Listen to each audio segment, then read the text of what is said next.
bike day, everyone. Behind me, we have the AdmitJet Armor, and I wasn't very familiar with this bike until recently. It's pretty impressive on paper.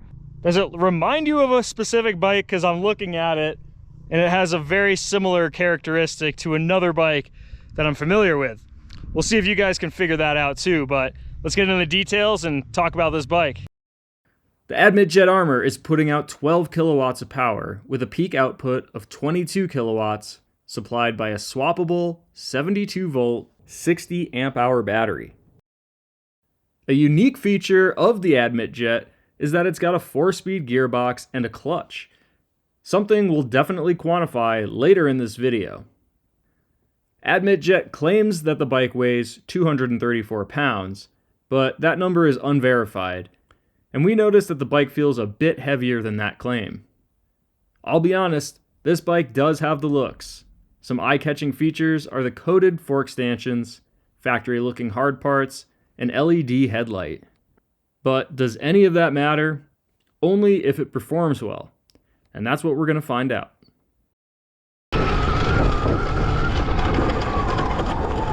Oh, it died on me.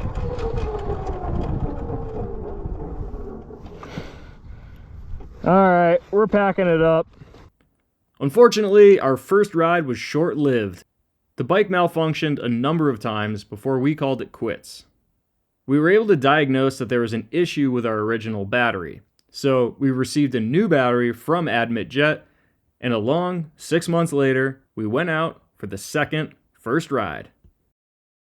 Alright, so startup procedure on the AdmitJet Armor. You've got your kill switch here, your lights on or off. We've got a button here that says erupt. I've never heard that before, so I imagine it's going to erupt with more power, but I guess we'll see. Looks like reverse and drive, and then you've got horn. The key is right here, so you just flick the key on. I will be honest. Yeah, luckily we're reading 100% there. I've had some discrepancies so far with the battery, which I'll get into later, but currently it's reading 100%. So if you click down, you're going to see the gear indicator there to 0. Click up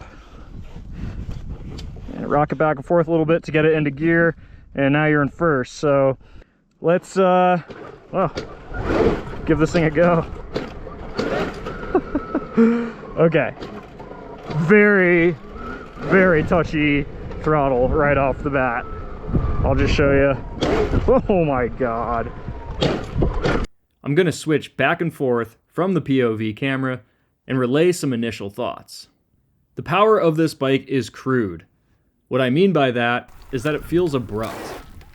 When you roll the throttle on, there's little to no throttle response before the power spikes, a bit like a light switch, which doesn't make me feel very connected to the rear wheel of the bike. Apparently I'm going 199 kilometers an hour. Okay, now we're back to 0. Alright, so I'm going to show you all the speeds right now. Click down, rocket. Not super smooth gear transitions there, but alright, so we're back in first. And let's just try this again. I don't know if it'll come across in the video, but I guess we're not in first. Ooh, that does not sound good. Okay. Alright, now we're in first. So I'm going to try to display this as best as I can, but I'm not sure if you can hear that or see how jerky that is. But it's pretty clear to see in first gear. I'm not sure what this is for. I mean, this is me fully maxed out in first gear. Like, I would not want to use first gear in a crawling scenario just because of how abrupt the power comes on and how quickly you lose top speed. So not really sure what the deal is with first gear. Let's click it up to second. A little bit better. It's interesting, like the bike just falls completely on its face after it reaches its kind of top acceleration there. I wouldn't expect to shift this bike very much. I think people are going to look at this bike and say, oh cool, it's an electric dirt bike with a gearbox. You can shift through the gears, you can get low speed torque, and then you can click up and get high speed acceleration. But I would not expect to be shifting this thing at all. Even if you were of the mindset where you were going to shift this thing a lot, not only is it completely unnecessary, but it's also not very easy to shift. The gearbox is pretty notchy. It's hard to get it into gear and have it stay there. You're probably going to leave it in third or fourth gear and start from a dead stop in third or fourth gear and just ride your entire ride like that. To prove this theory, I'm going to show you what it looks like to start from a dead stop in third gear. Third gear.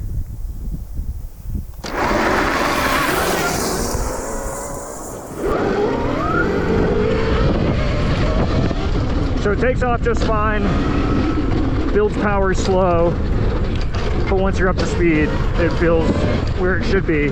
So, you know, there's no reason why you can't stop from a dead stop in one of these higher gears. We can even try it in fourth gear real quick. Let's just see what this does. So much slower roll on throttle. Honestly, it's probably what you want out of this bike, just because that throttle feels so crude that starting it in fourth kind of smooths everything out a little bit. It doesn't make it feel so abrupt and jerky. Let's talk about the clutch real quick. I found that this clutch does not really act like a clutch at all. It just kind of feels like another brake, in the sense that it's just killing power. It doesn't really allow you to fan the power out the way a normal clutch would, so you shouldn't expect this to be the clutch that you're used to on a normal gas dirt bike. So, to me, a super important element of an electric dirt bike is the throttle mapping and power delivery. That's all you got, really. You know, it's the characteristics of the bike are hugely impacted by how smooth, or in the opposite, how unsmooth the power delivery is. To expand on this thought some more, combustion bikes build RPM in a more delayed manner.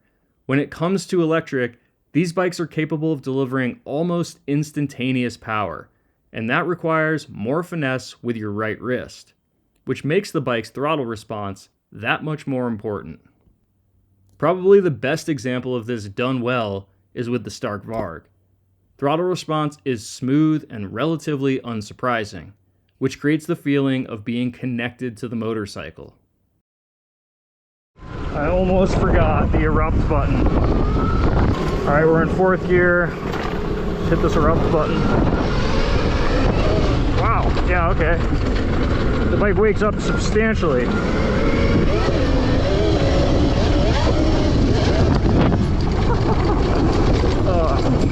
Pretty funny. It's kind of hard to hit the erupt button and twist the throttle at the same time.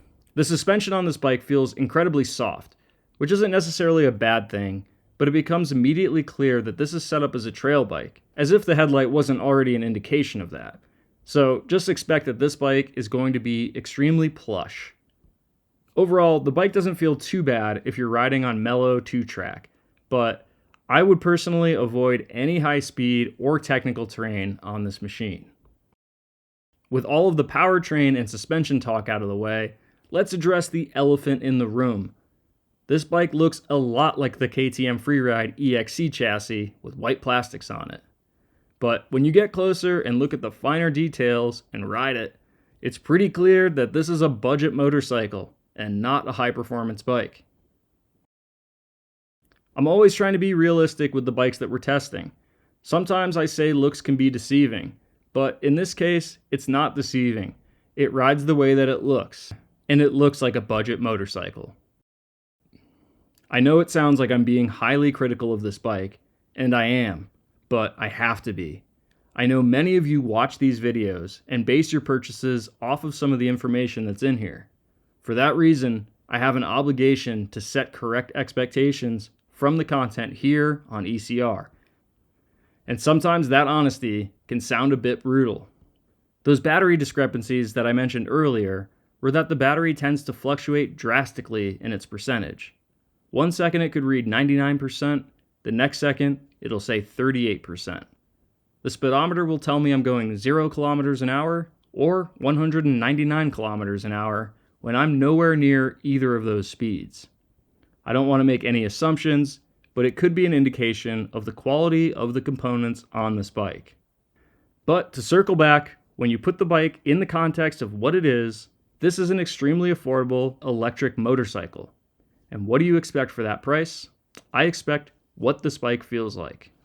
We're told that this bike MSRPs for $3,600 if it's bought on Alibaba. However, if you want one that's already been imported into the United States, we've seen the price fluctuate all the way up to $6,000.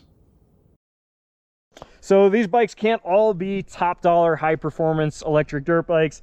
This is a case of that. This is a budget motorcycle. If you're looking to ride 2-track at a slower pace and just kind of take it easy and not spend a lot of money, then sure, this could be an option. But for anybody above that tier, this is probably not the right bike for you. The powertrain is really the thing that stands out the most to me. It feels pretty much identical to that BHR that we tested. I think it's the same exact motor and gearbox, and so it feels a little notchy, it feels a little abrupt. The powertrain just feels like it's budget, for lack of a better term, and so they can't all be top of the line premium bikes like the Stark Varg, and this is definitely a case of that. So I hope you guys enjoyed the video. Let me know what you think. Thanks for watching.